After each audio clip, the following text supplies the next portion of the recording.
مشاهدي البنات والدراري كي دايرين؟ لاباس عليكم؟ مبارك عواشركم، رمضان مبروك عليكم بالصحه والهنا باش ما تمنيتو ان شاء الله. مرحبا بكم في القناه ديالي شهيوات مسعوده. اليوم غادي نقدم لكم واحد الوصفه ديال لي زاسبيرج. دابا هذا هو وقتهم، نقدروا نديروا بهم البنات بزاف ديال الحوايج. ها هما عندي هنايا، غسلتهم مزيان وخليت وحده باش نوريكم. هذا الشيء هذا البيض خصو يتقطع حيت هو كيكون قاصح. نتوما من هنا كلشي هذا الشيء هذا كيتقطع. درت هنا ليطرو ديال الماء حيت غادي ندير بهاد لي زاسبيرج هادو، غادي ندير جوج وصفات، شوربه اومليط بهم. نديرهم في الماء ونزيد شي شويه ديال الملحه. فاش يبداو يطبخوا، فاش سمحوا لي فاش يبدا يطبخ هذا الماء شي ربع ساعه هكذاك حيت دغيا كيطيبوا هما لي زاسبيرج.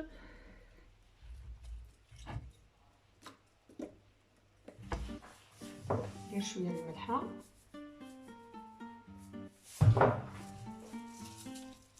ونغطي.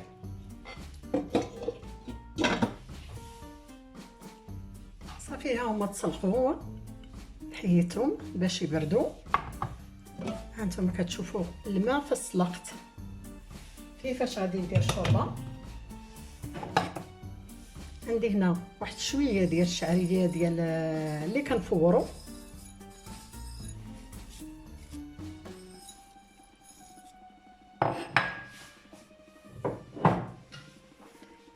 شويه الزيت البلديه، واحد 2 معالق.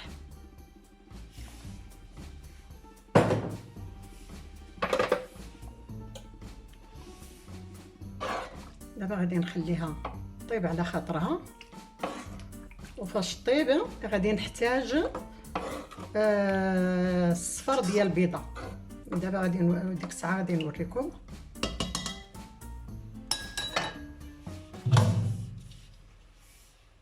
دابا غادي نخليها طيب. دابا غادي نقطعهم باش ندير بهم اومليت.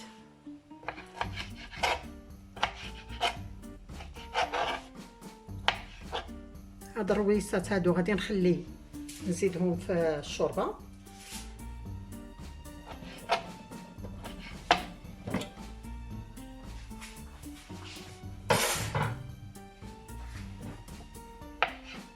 هكذا حتى نقطعهم كامل.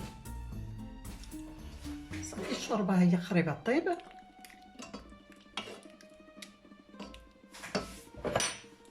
عندي هنا صفر ديال البيض،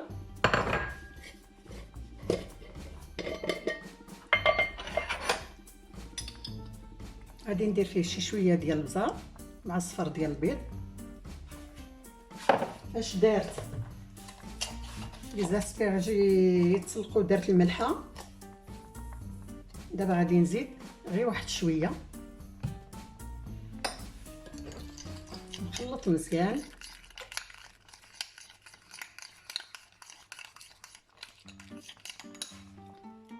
نهز واحد شويه د المريقه من هنا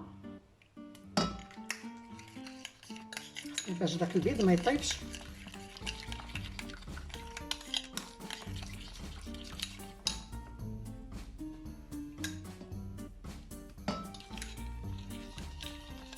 نزيد نخلط.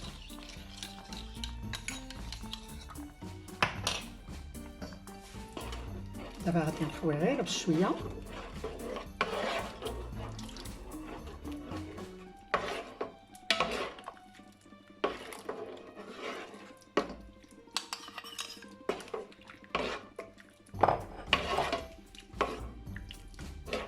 ودابا غادي نطفي عليها البنات باش البيض ما خصوش يطيب. صافي غادي نحيد، ها هو غادي يبدا يطيب. نبقى كنحرك شي شويه هكذا.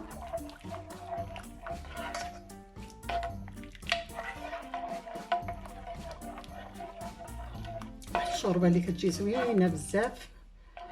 المهم هاد الوصفه هذه صحيه، لا الاومليط ولا الشوربه، ما كنضيعوا حتى حاجه. داك الماء كنديرو فيها بعدا الشوربه ديالنا. دابا غادي نطيب لومليط، ندير شي شويه ديال الزيت،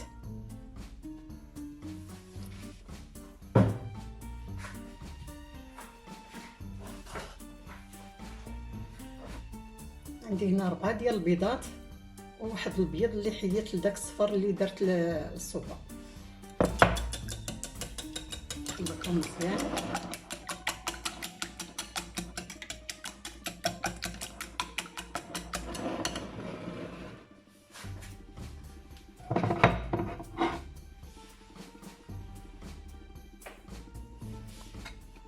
دابا غادي ندير الدجاج،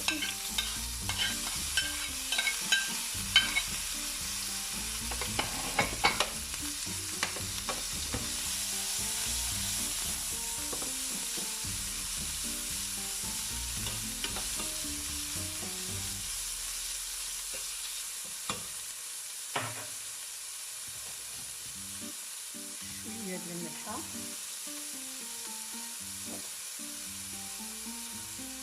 شويه ديال البصل،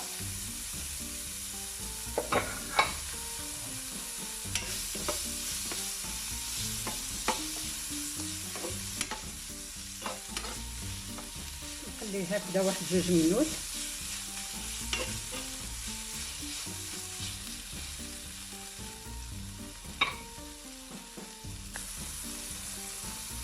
دابا غادي ندير البيض، نعطيهم واحد التخليطه هكا في الاول.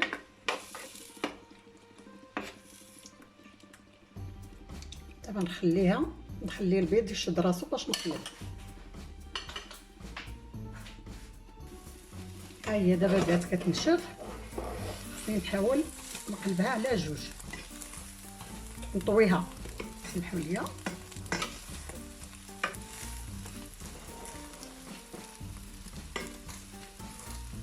صافي غير طيب هادشي هادي شويه، خصني نقلبها عاوتاني على الجهه الاخرى. سمحوا لي، ها هو الشكل النهائي ديال هاد الوصفه هادي اللي قدمت لكم اليوم. كنتمنى تعجبكم ان شاء الله. الا عجباتكم ما تنساوش بارطاجوا مع الحباب والفاميله، وديروا لي لايك، ومرحبا بكم في القناه ديالي. اللي ما مشاركينش معايا، انتم البنات، واحد الوصفه صحيه تقدروا. هذه اللي درت بها الاومليت، ديروا بها شلاضه انتم الشعريه مع داك الصفر ديال البيض، كتجي لذيذه بزاف مع الزيت البلديه. وكنتمنى هذا الفيديو يعجبكم، وبسلامه، مرحبا ان شاء الله.